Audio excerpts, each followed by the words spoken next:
سورۃ اللیل، بسم اللہ الرحمن الرحیم، واللیل اذا یغشا والنہار اذا تجلی وما خلق الذکر والانثى ان سعیکم لشتی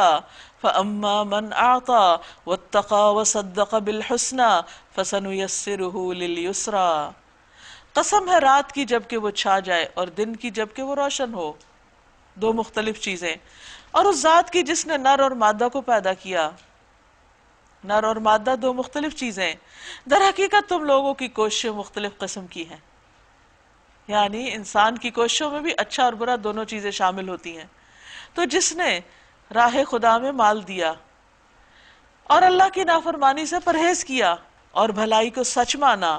اس کو ہم آسان راستے کے لیے سہولت دیں گے، یعنی ایک نیکی دوسری نیکی کا دروازہ کھول دے گی، اس کے لیے اللہ تعالیٰ پھر نیکی کرنا آسان کر دیں گے۔ ہوتا یہ ہے کہ انسان جب کوئی ایک نیکی کا کام دیکھتا ہے اور اس کو اپنے لیے بہت مشکل سمجھتا ہے تو وہ اگلی نیکی تک پہنچ نہیں سکتا،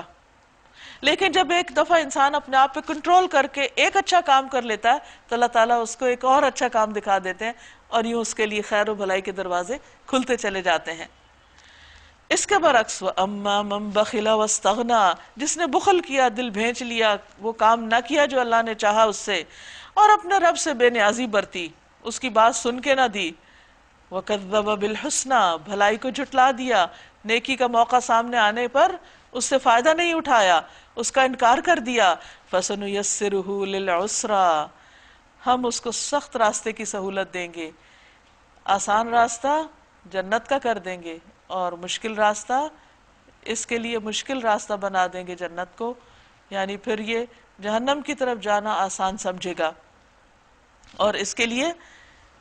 بظاہر دنیا میں جو وہ کام کر رہا ہوگا، جو وہ سہولت کے ساتھ کر رہا ہے اپنی مرضی اور خواہشات پہ چلنے کا، لیکن آگے جا کے اس کے لیے سخت مشکلات کھڑی ہوں گی۔ وَمَا يُغْنِي عَنْهُ مَالُهُ إِذَا تَرَدَّىٰ، اور اس کا مال آخر اس کے کس کام آئے گا جبکہ وہ ہلاک ہو جائے گا۔ یعنی دنیا میں اس سے نیکی کرنے کی توفیق چھین لی جائے گی اور آخرت میں اس نے جو دنیا اکٹھی کی ہوگی وہ اس سے لے لی جائے گی، اس کے کسی فائدے کی نہ ہوگی۔ ان علینا للہدا، بے شک راستہ بتانا ہمارے ذمہ ہے، یعنی ہدایت اللہ ہی دیتا ہے۔ وَإِنَّ لَنَا لَلْآخِرَةَ وَالْأُولَىٰ، اور در حقیقت آخرت اور دنیا دونوں کے مالک ہم ہی ہیں۔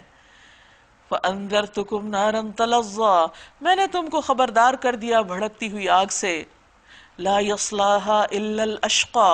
اس میں نہیں جھلسے گا مگر وہ انتہائی بدبخت۔ الذي كذب وتولى، جس نے جھٹلایا اور منہ پھیر گیا، حق کی بات نہ سنی، اس پر عمل نہ کیا۔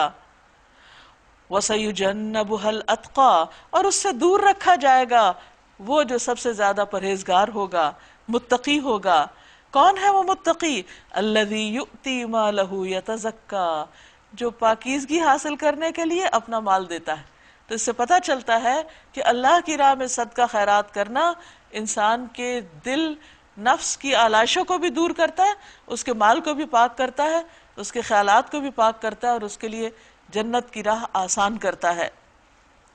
اس پر کسی کا کوئی احسان نہیں جس کا بدلہ اسے دینا ہو، یعنی وہ بدلے میں نہیں نیکی کرتا کہ کسی نے اس کو کچھ دیا تھا جس کے جواب میں وہ لوٹا رہا ہے، وہ تو صرف اپنے رب برتر کی رضا جوئی کے لیے یہ کام کرتا ہے، یعنی اللہ کو خوش کرنے کے لیے۔ وَلَسَوْفَ يَرْضَىٰ، اور البتہ ضرور وہ اس سے راضی ہو جائے گا، یعنی جو جتنی خالص نیت کے ساتھ اللہ کی خوشنودی کے لیے کام کرے گا، اپنا مال خرچ کرے گا، اللہ تعالیٰ اس کو بہترین شکل میں اس کا بدلہ عطا کرے گا۔ لیکن یہ کام ہے مشکل، انسان فوراً دوسرے سے جزا چاہتا ہے، شکریہ چاہتا ہے، بدلہ چاہتا ہے، لیکن جن کو اللہ نے حکمت دی ہو، صبر دیا ہو اور اللہ کے وعدوں پر یقین ہو، ان کے لیے پھر یہ مشکل نہیں رہتا۔